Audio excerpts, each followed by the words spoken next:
So hopefully by now a lot of you have already watched Superman, but if you weren't going to watch Superman, you probably weren't going to watch it. But if you did watch Superman, this is a spoiler video. I just want to touch on some things that happened in the movie that could mean a lot for the future of the DCU and where does Superman go from here. Now, not much of my thoughts have changed since my out of theater reaction / review. I thought it was a great, massive comic book movie. It's very cartoony, it's very comic booky.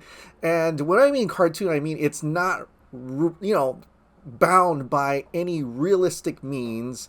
There's no scientific explanation for certain things. It's not grounded at all. It's a comic book world where things are happening and people are kind of used to things happening and so they don't react much to it. Like in one scene where Lois Lane is talking to Cat Grant and the kaiju is being fought in the background and they're kind of like just talking about relationships. You know that city has seen some stuff already. Or when Superman visits Lois Lane and this giant weird starfish or whatever thing that is in the jellyfish thing in the background and the Justice Gang are fighting it, he kind of plays it down saying, oh, that's just an interdimensional imp.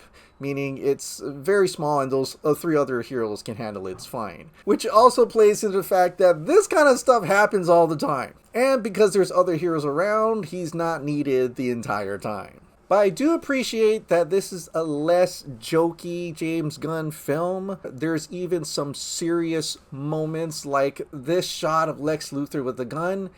He kills a person. Like, straight up murders a guy. And I'm like, that's dark. That's brutal. But it just shows how evil Lex Luthor is. Yes, the Justice Gang was amazing. Mr. Terrific, awesome. Hawk Girl, weird scream, but it's okay. It kind of felt out of place, but I guess it serves her character. And Guy Gardner, actually not so much of a douchebag as I thought he was going to be. The one big character that I want to talk about is Ultraman. And they do call him Ultraman right from the get-go. I kind of saw it coming. Where Lex, the engineer, and Ultraman was able to enter the fortress, I'm like, I think I know why. Because Ultraman is Superman. And yeah, it's revealed towards the end where they got that big battle that Ultraman is actually Clark, Superman himself. Well, a clone of him in any case. But it's kind of funny when you first see him because I'm like, isn't that not Henry Cavill? Doesn't that look like Henry Cavill with the mullet? I mean, he looks just like him, and no, it's not. It's actually David Corenswet, but he kind of looks like it.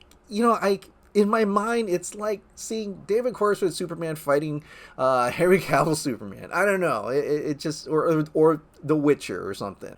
But it is a badass fight. It's a Dragon Ball-esque fight. I loved it. That's a great superhero type action that I've always loved in these type of movies. Things like in Man of Steel had that, and I love that they're doing it here. And yeah, at the end, Ultraman gets sucked into the black hole, but I don't think that's the end of him. I don't think so, because there's two things that could happen here. One, he could become Bizarro and end up in the Bizarro world, or he could end up on the Earth where he becomes Ultraman of the crime syndicate. Either of those directions I think is going to happen. I'm kind of leaning more towards he's just going to be Bizarro, but you never know. He is still called Ultraman. He still has the Ultraman suit. So, yeah. Other cameos do appear, like Peacemaker. He shows up in a talk show, which was kind of cool. I kind of expected that to happen some part of the movie, but it's great to see here, and it just connects the Peacemaker series to the Superman movie. And finally, the biggest cameo that really struck out to me was, of course, Supergirl shows up.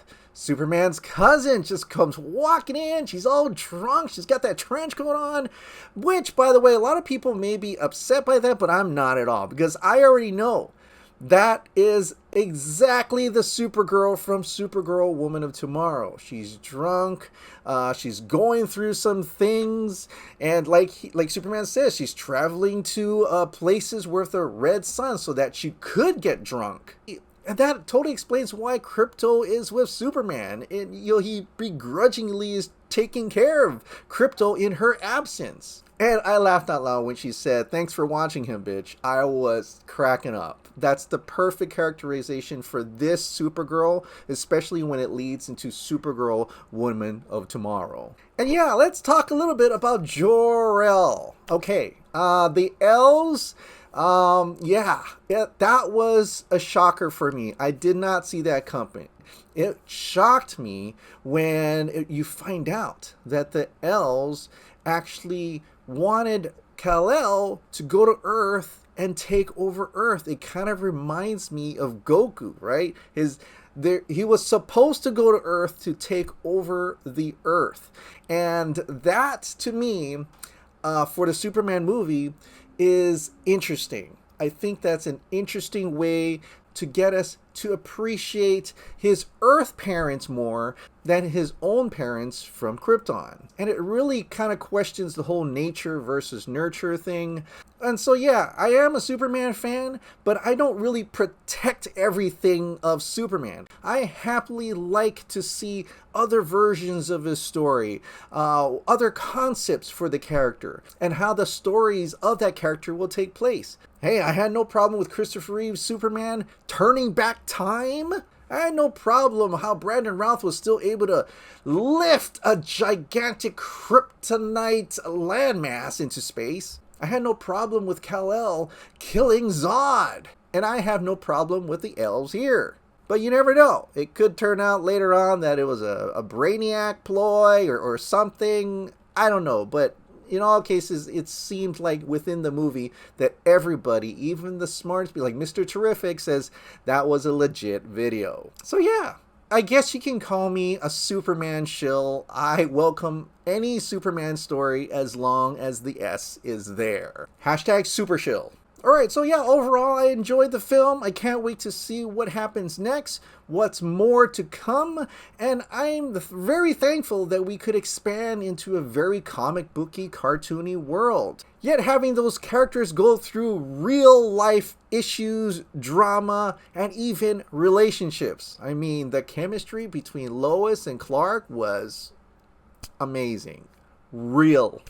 That was real. All right, what did you think of Superman, and are you ready for Supergirl, Woman of Tomorrow?